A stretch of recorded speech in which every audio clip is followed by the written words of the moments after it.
All righty. Hey, everybody. How's it going? We're going to get this webinar kicked off in just a second. So give everybody a couple seconds to hop in. All righty.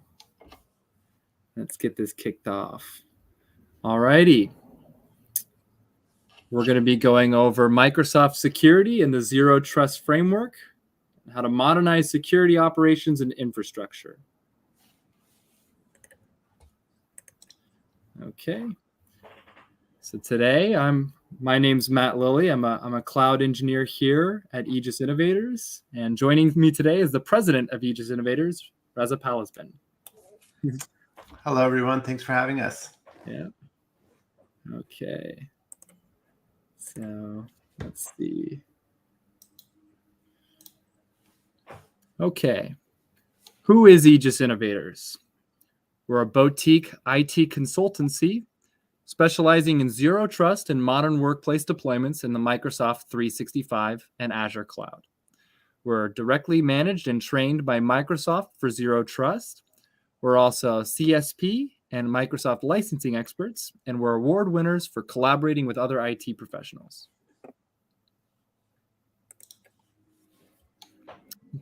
Okay, so today we're going to be going over a bit of the history of cybercrime and where it's at today, why the manufacturing industry specifically has become a major target for cyber criminals in recent months, how modernization through zero trust is not only the best way to protect against these new modern threats, but also improves overall productivity.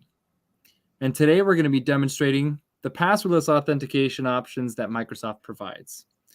So we're going to kick it off with Reza, giving a little bit more background information on these issues. Reza? Thank you, Matt. Thanks again, everybody, for joining us today. We want to talk about something that the world has been going through, the global economy, and it's called the fourth industrial revolution. And this transformation has actually been happening probably for over the past 10 years, 10 years of what we call hyperconnectivity. And it is largely driven by technological advancements such as mobility and devices and data being everywhere. You've seen bandwidth explode with, it was 4G, now we're going into 5G and just really gigabit internet connections we have at businesses and at home. And AI and machine learning has been exploding to the scene, and all of this has been facilitated by the interconnectivity of the cloud. So the pandemic only accelerated this transformation, and what people call digital transformation, and some call it the cloud revolution. But when you talk to historians, they have a different name to put it into context, and they call it the fourth industrial revolution. Today, I'm not going into a history lesson of the first, second, and third industrial revolution. The first one you may remember is steam, but the key thing to remember is anytime in history we go through one of these, there's massive shift and massive change in business. Those that adopt do really, really well, and those that don't have problems. And today, one of the biggest issues is during our fourth industrial revolution, we're having a different kind of pandemic. It's the cybercrime pandemic.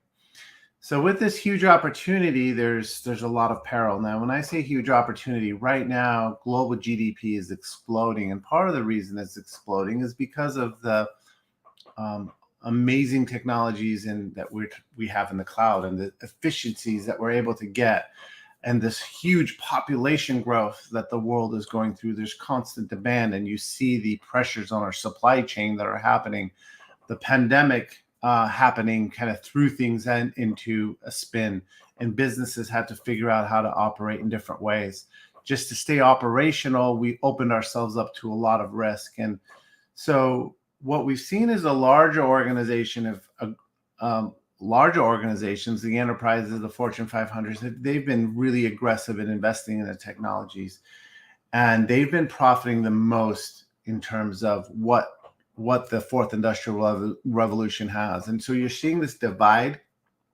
We're seeing a gap through the haves and the have-nots, and you can see that like by looking at the stock market. It's just has consistently been going up. We had a dip during the pandemic, but we need to find a way to achieve those same gains to smaller businesses. And so this rapid pace of new technology has exposed us. And Satya Nadella at a recent conference put out some alarming statistics. And in 2021, $6 trillion globally was attributed to the cost of cybercrime. And that is only going to grow to $10 trillion in just a mere 3 years from now in 2025.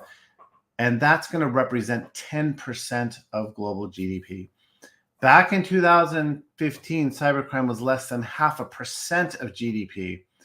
So just think about that for a moment, that within 10 years, it's going from barely anything to 10% of our overall GDP in terms of the expense.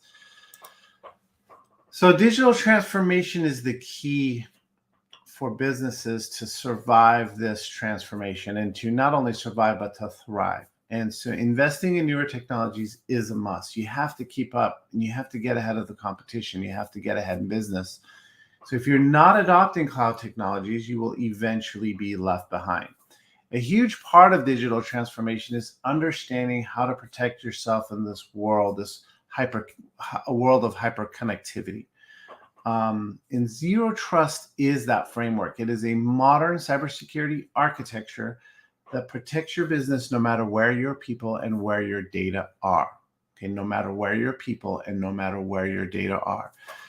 But transformation is not an overnight process. It's a journey. We talk about a maturity model. There's certain steps that you and your people have to go through.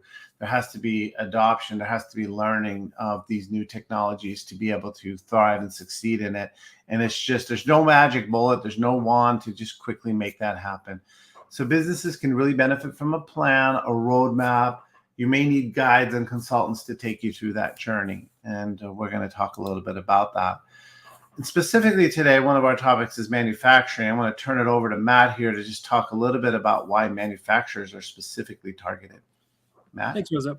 So the growing reliance on digital technology and the internet as a whole has made manufacturers among the most viable targets for cybercrime perpetrators.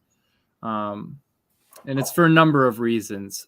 Critical business information and intellectual property is now being stored digitally, and it's being stored on devices that are connected to local networks. So intellectual property theft is pretty common in the manufacturing industry, and just one breach can have pretty dire consequences on companies with proprietary products, as it destroys their unique IP and as a result destroys their company's value, almost overnight. And manufacturers dealing with government contracts are going to be held to a higher standard in a breach, being personally liable for any stolen intellectual property. There's also the fact that IoT and other mobile devices make the attack surface even larger than before. The more devices that are connecting to the network, the more attack vectors hackers can access. Without the proper framework for cybersecurity in place, any one of them can cause a critical breach. And manufacturers are part of an already stressed supply chain, which can make them a target for foreign attacks. You see what's going on with Russia and China. They're very keenly aware that our supply chain is very stressed and breaking. So they're looking for vulnerable companies to breach so that they could further exacerbate the issue. So last year, Datto, a leading backup and disaster recovery provider for small to medium-sized businesses, reported that their clients were seeing ransomware attacks on manufacturing more than any other industry, stating that it's not surprising that construction and manufacturing are top targets for ransomware. They're in a constant wave that flows with the ups and downs of the economy, making it very difficult to invest in IT staffing or IT services that require monthly fees. And it's not just manufacturing that's seeing these kinds of attacks. You can see here in this graphic that professional services, healthcare, and finance are also other major targets. Companies and industries that have never had problems before are being targeted by highly skilled cyber criminals who are able to clear hundreds of thousands of dollars with these ransomware attacks. I'm sure everybody listening either knows someone who has been or they themselves have been directly involved in some kind of a ransomware attack.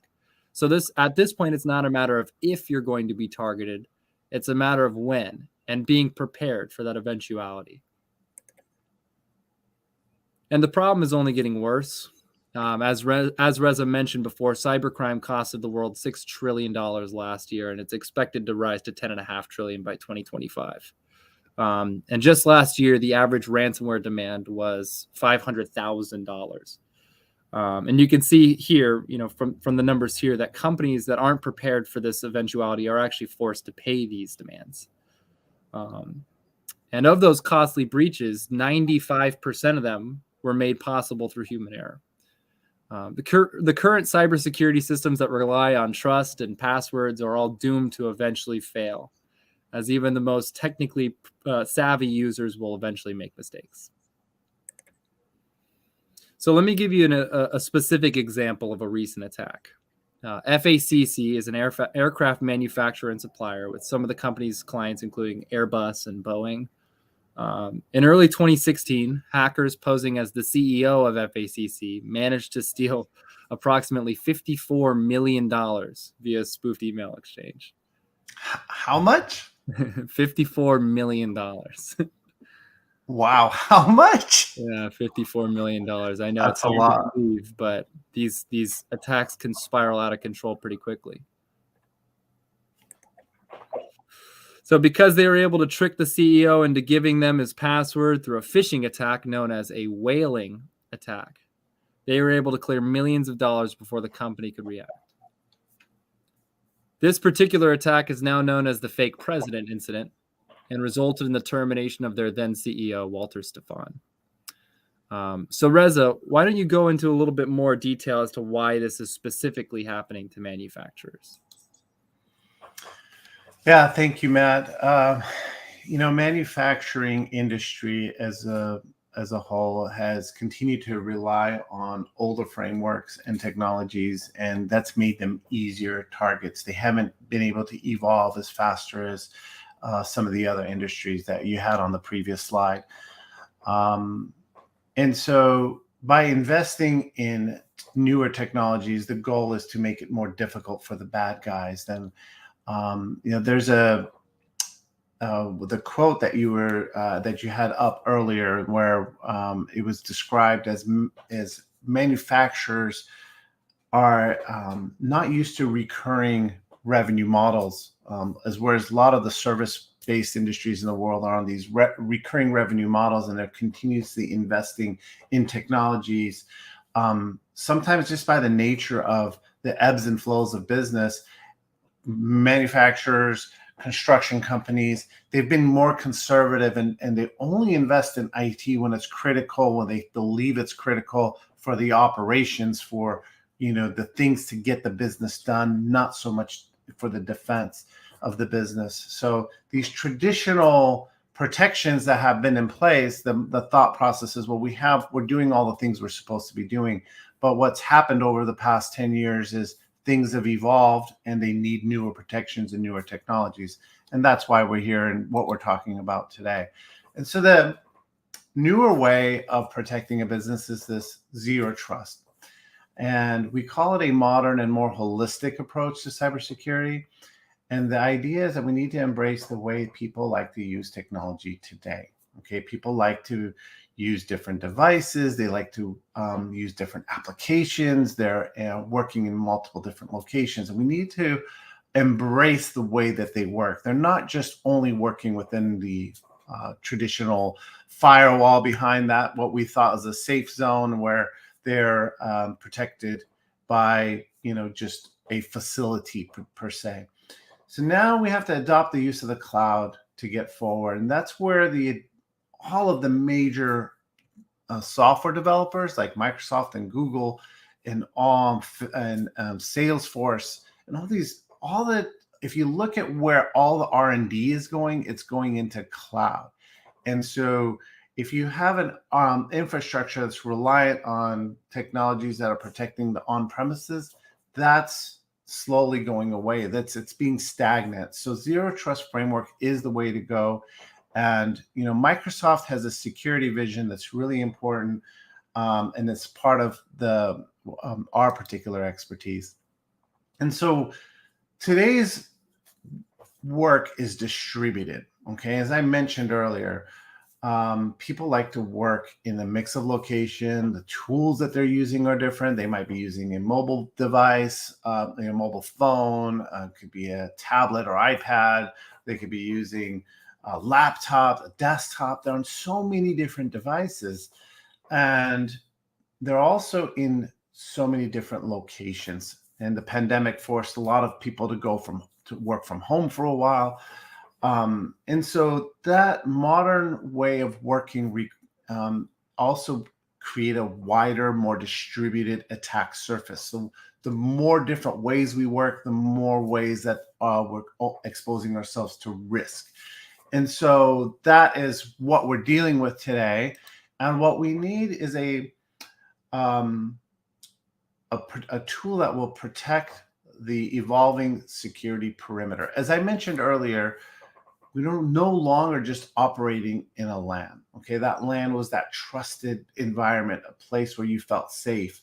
But that model, we've learned the hard way, it doesn't work all the time. In fact, in a way, it's broken. It's just a layer of security. It's no longer the way to do security. So in today's world, we need to protect our data wherever our people and devices go, and not just in the corporate facilities behind the LAN. So where we need to start is by protecting identity.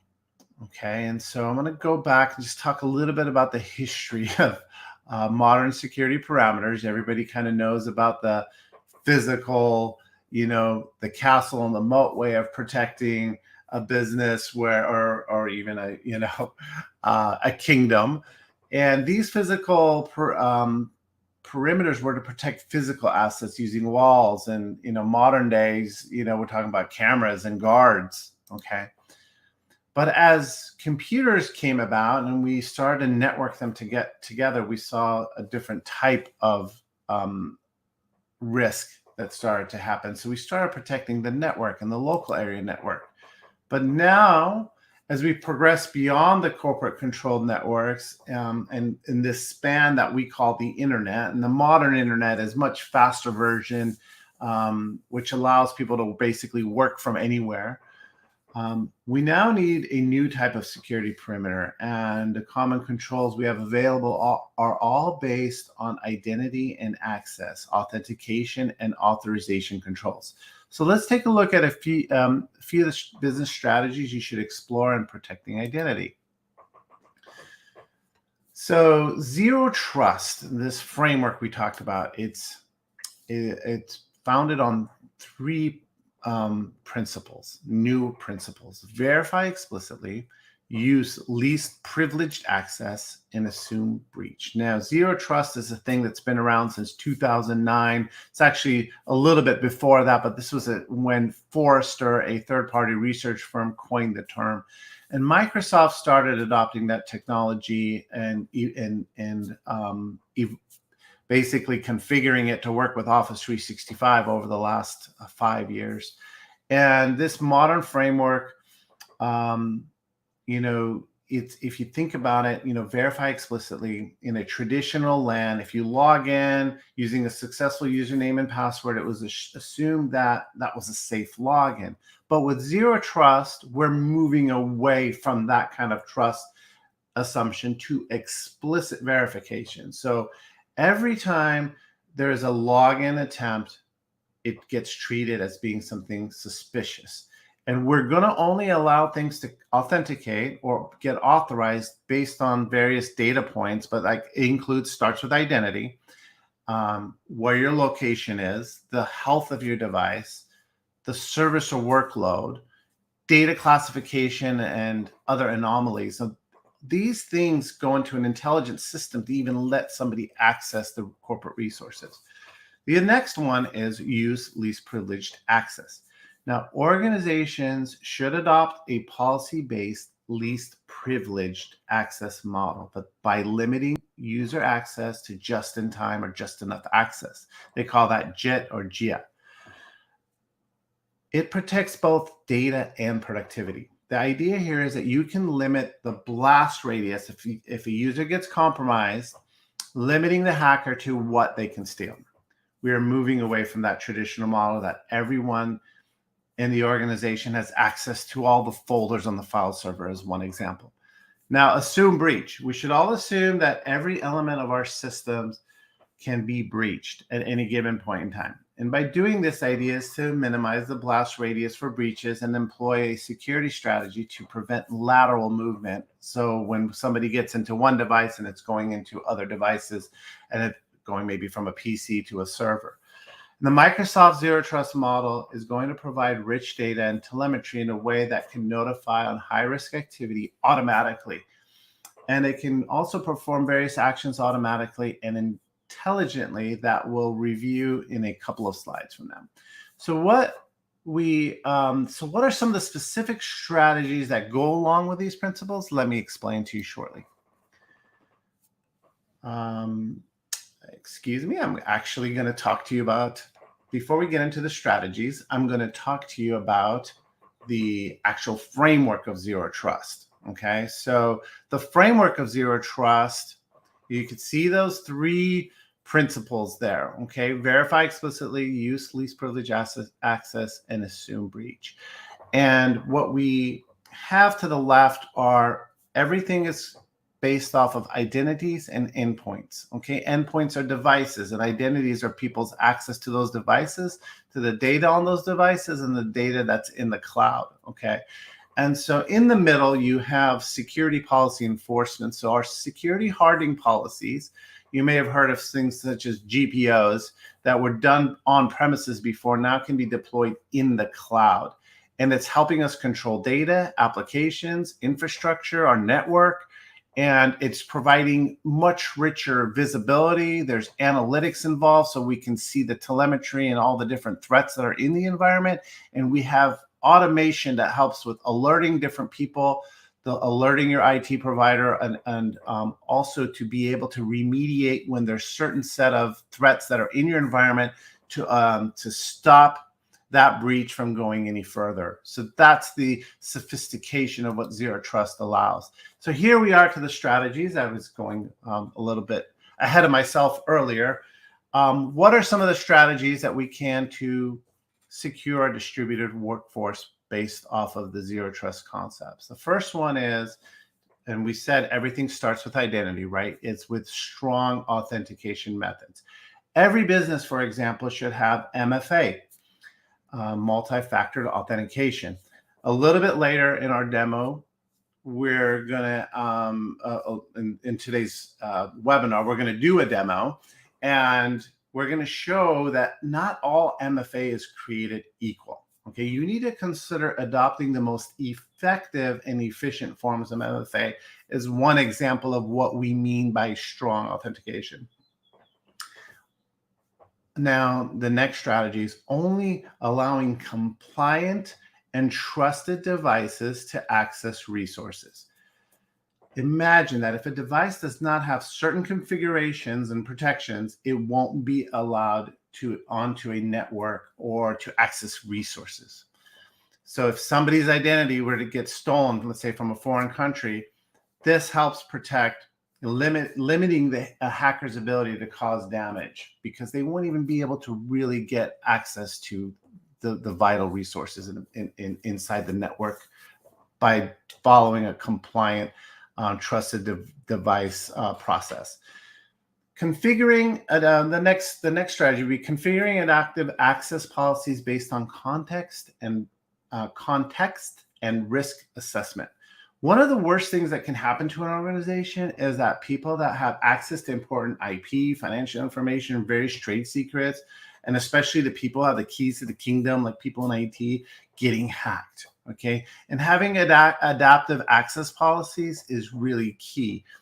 And there are strategies to mitigate this kind of issue organization-wide and specifically to privileged users, privileged admin.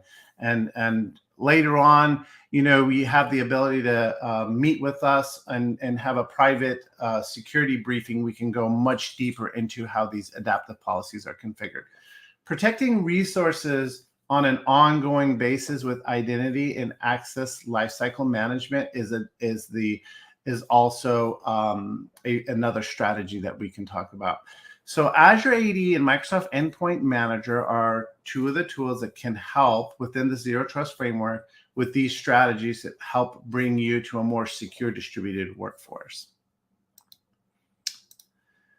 And so I'm going to turn it back over to Matt. He's going to talk a little bit about passwordless. Matt?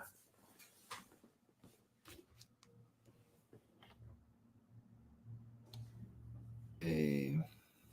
All right. So first and foremost, any form of MFA is going to be a huge step in the right direction. It helps protect against 99% of identity-based attacks. But not all MFA is created equal. The first iterations of MFA, although secure, were a bit annoying and inconvenient. Having to go to an email to get a code or to check your phone for a text message that's constantly buzzing every time you have to log in is just not a good way to do things. Productivity and making a profit will always be the biggest drivers for business.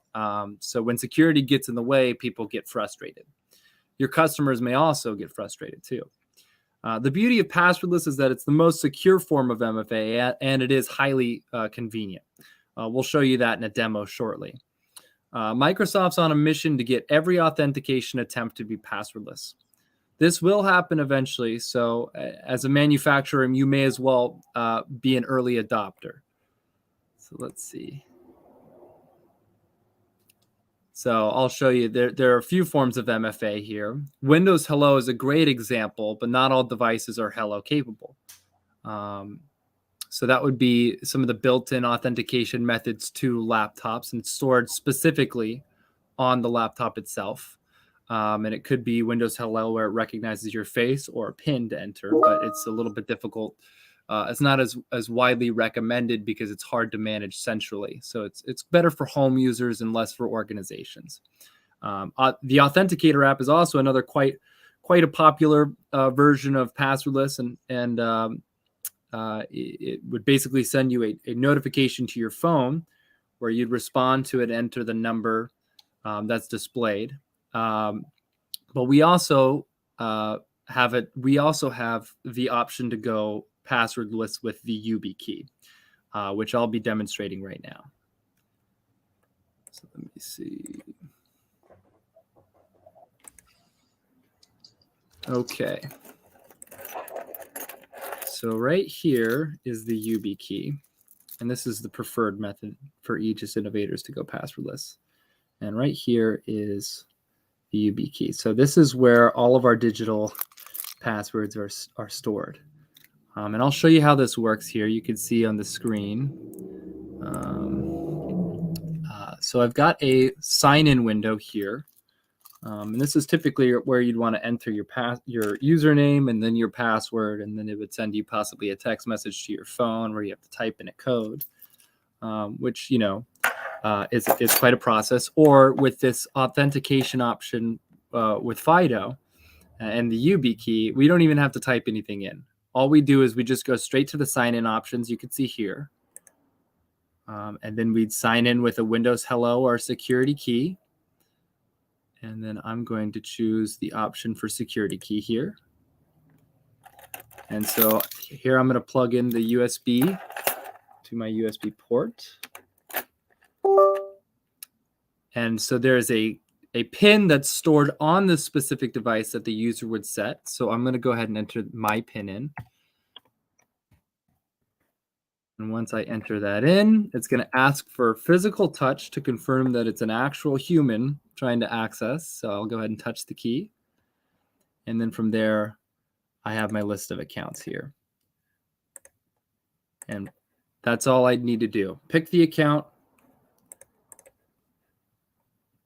All right. Yeah, there it is. Okay. Same deal. Touch the key. Pick the account. We're in. So as opposed to having to remember the password and type it in and possibly get it wrong, we're able to just get right in without any issues. All right. So Reza, I'll pass it off to you. Yeah, that was really cool, Matt. Thanks for showing that demo. I mean, passwordless is the way of the future in, being able to have a physical device actually locally is a tremendous tool to be able to keep things secure in a passwordless fashion. And so there's other ways that zero trust besides passwordless authentication can help. And here are a few of the others that are listed on this slide. You can see that part of the intelligence of zero trust that things can happen automatically. Okay. And so the system can actually block a compromised device from getting access to resources because it's intelligent enough to see that there's something off on that particular device, and that when it's trying to go into corporate resources, it'll get blocked. One of the ways it also does that is the fact that it's monitoring the dark web for the different users' identities. So with Microsoft licensing at the E5 level, Microsoft 365 E5, there's a particular thing that's monitoring the web. And so when a credential is sold and that person's access is trying to log in with that particular credential, the system will recognize it and block it. It also is great at protecting and discovering third-party cloud apps. So what do I mean by that? Let's think of something like Dropbox or Salesforce. So if some of these other cloud apps are in your environment, you can actually monitor them with something called Defender, Microsoft Defender for cloud apps.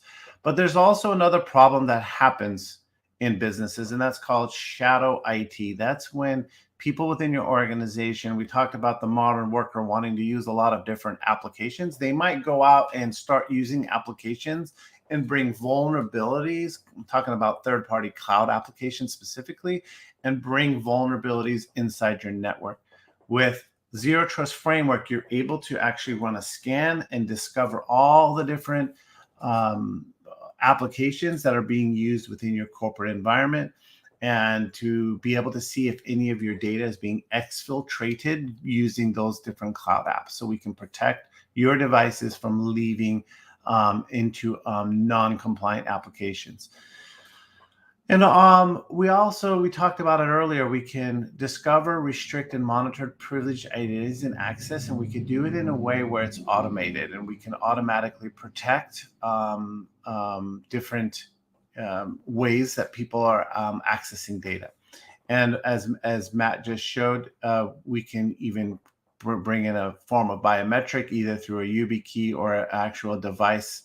Even with Authenticator app, you can do a passwordless authentication. And some of the cell phones, like I have a Samsung phone, it asks me for a biometric one more time before it allows me in. So those are the foundations of Zero Trust in action. I wanted to share with you some of these awesome tools. And as we wrap up, we just wanted to remind you that this whole thing, we talked about a transformation. Zero Trust is a journey. It's not a product. It's this mindset. It's this modern security framework and architecture. And it's this thing that organizations have to approach collectively. It starts from leadership down to the people. And overall, it's an adoption that everybody must adhere to within an organization to follow this holistic approach to security under one umbrella. And our recommendation is the Microsoft Zero Trust framework, and to consider following a roadmap of, hey, we're assessing where your business is today. What are the different stages that you need to do? Maybe starting with identity, starting with getting MFA in there, maybe adopting passwordless, and then moving on, graduating to different components of Zero Trust to, maybe do those automatic protections and put in the least privilege access policies in to help mitigate a hacker getting in and doing damage in your organization. So start your Zero Trust journey by learning about Zero Trust. There's a white paper Microsoft has. It's called the Zero Trust Vision White Paper, and we'll include that link in this at the end of this video. And yeah, we appreciate you all attending today. So Matt, what's next for our watchers? What can they do next to go further in their zero trust journey? So if you're interested in what you saw today, if you're trying to take your security to the next level, if you're trying to prevent yourself from becoming another statistic like we saw earlier,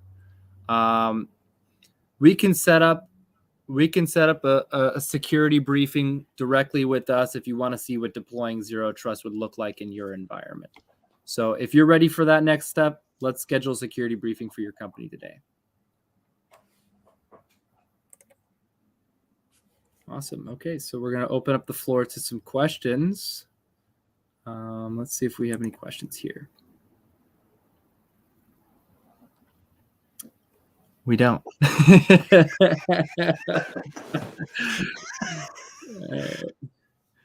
Okay. All right. Thanks, everybody. We're Aegis Innovators. Thank you guys so much for joining our Fireside chat. Take care, everyone.